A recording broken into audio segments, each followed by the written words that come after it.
Bonjour les Webtalkers et bienvenue dans Bad Face. Petite précision, c'est Bad Face, ça veut dire mauvaise foi. Pas Bad Face, ça veut dire sale gueule, c'est pas sympa.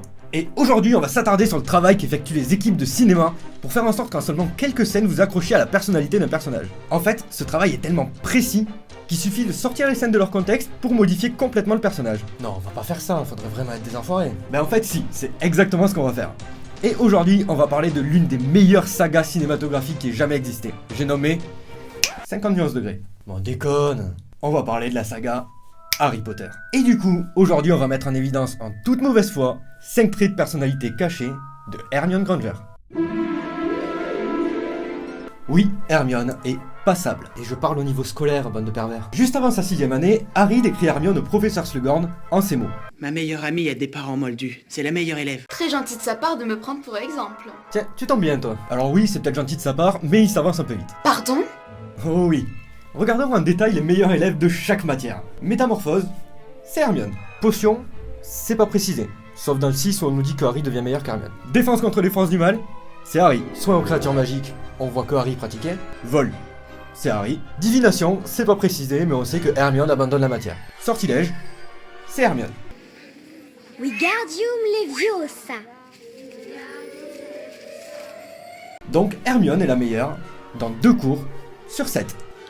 Oui, mais enfin tu oublies. L'arithmancie, l'astronomie, l'étude des runes. Autant de matières qui ne sont que mentionnées dans les films, on sait que tu es doué, mais on ne dit jamais que t'es la meilleure. Oui, sauf là. C'est la meilleure élève. Hermione, que signifie arriviste? Arriviste se dit de quelqu'un d'ambitieux, qui use de n'importe quel moyen pour s'imposer dans le monde. Même si je ne vois pas trop le rapport avec moi. Moi je le vois dans 2 situations précises. La première, très explicite, pendant la 4ème année. Elle a recommencé, vous vous rendez compte? Miss Granger, une fille ordinaire mais ambitieuse, semble avoir un penchant pour les sorciers célèbres. Sa dernière proie, selon nos sources, n'est autre que le bonbon bulgare Victor Crumb. Ah bien c'est sûr que si tu commences à apporter des crédits aux articles de Rita Skeeter, on est mal barré.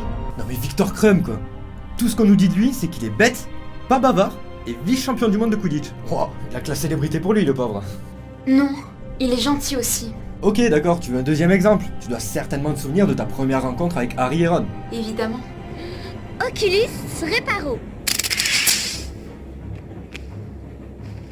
C'est mieux comme ça, non? Au fait, je te signale que tu as une tache sur le nez. Tu le savais? Juste là. Et laisse-moi te dire que quand tu te moques des personnes riches et célèbres en rendant service aux plus démunis, tu es Robin des Bois. Mais si tu fais le contraire, t'es une arriviste. Tu as oublié un passage de la scène. Il me semble. Nom d'une chouette. Tu es Harry Potter? Je suis Hermione Granger. Et... toi, tu es... moi? Ron Weasley. Enchantée. Je n'ai compris qui était Harry qu'après lui avoir lancé le sort. Et ce n'est pas parce que Ron se présente que je connais sa situation familiale. Et en plus, je ne voulais que lui rendre service. Elle savait pas. À qui tu veux faire croire ça? Et là, pour bien comprendre, il faut savoir ce qu'est la théorie des sangs purs. Hermione, un coup de main? Certaines personnes pensent que plus il y a de sorciers dans leur lignée, plus leur sang est pur. Et donc qu'ils valent mieux que des personnes comme moi qui sont nées de parents moldus. Un peu comme si la magie était héréditaire par le sang, et que chaque génération de sorciers renforçait la suivante. Exactement. Donc il semble logique que tu n'apportes aucun crédit à cette théorie, vu qu'elle t'expose à des discriminations horribles. Espèce de sang de bourbe. Effectivement, cette théorie est absurde. Tu pourrais m'expliquer cette phrase, Nico? Mais je n'ai jamais joué au Quidditch. Et si je me rends ridicule, t'imagines? Non, tu ne te rendras pas ridicule. Tu l'as dans le sang. C'est une façon de parler, tout simplement. Une façon de parler. Très mal choisie, si tu veux mon avis.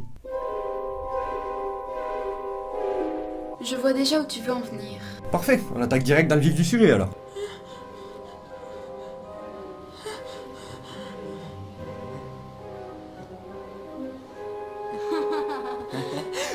Hermione. C'est arrivé une seule fois et c'était amplement mérité. En fait, c'était que la première fois, parce qu'il y a eu ça aussi. Oh pugno!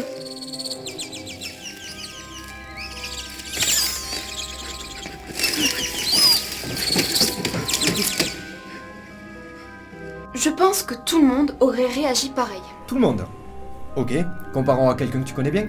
Harry par exemple, il n'a pas frappé Malfoy. Quand il apprend que Cho est avec Cédric, ou Ginny avec Dean, il s'en prend à personne. Il prend sur lui. Et du coup, tu n'as pas peur de t'en prendre à quelqu'un de supposément violent? Attends de voir la suite avant de me menacer. Carrément. Une meurtrière? Je m'explique. En 5e année, tu tends un piège à ombrage. Si tu ne lui dis pas où elle est, je vais lui dire. Où et quoi? L'arme secrète de Dumbledore. Oui, mais pour nous enfuir et sauver Sirius. Très honorable de ta part. Par contre, le piège, ça consistait pas à l'enfermer dans un filet. Tu voulais la confronter à 1 contre 1 avec un géant. C'est quand même très proche de la tentative de meurtre. Hein. Sauf que le géant en question, en plus d'être doux et obéissant, était en fuite. Mais qu'est-ce que tu fais? J'improvise. Et les centaures, ils sont doux et obéissants aussi? Vous n'avez rien à faire ici, Centaure. C'est une affaire qui concerne le ministère. Posez vos armes. Je vous préviens, selon la loi, les créatures ayant une intelligence presque humaine sont considérées comme... Ce n'est pas de ma faute si elle les a insultés. Donc si tu mets une grenade dans les mains d'un enfant, c'est pas de ta faute s'il a dégoupillé. De toute façon, elle a survécu. Elle aurait pas survécu, ça aurait pas été une tentative. Ça aurait été un meurtre. Et on aurait eu beaucoup moins de problèmes 2 ans plus tard au ministère. Et ce qui me désole le plus, c'est que malgré toute ma mauvaise foi, je peux pas m'empêcher de me dire que Hermione Granger est l'un de mes personnages préférés féminins de ces 15 dernières années. Parce que sans son intelligence, sa loyauté et son courage, Harry n'aurait même pas survécu à sa première année. Sans parler des autres. Hein. En tout cas, un grand merci à Felcy Medblood, de la chaîne Felcy Medblood, qui a accepté d'incarner Hermione dans cette vidéo. Merci à vous.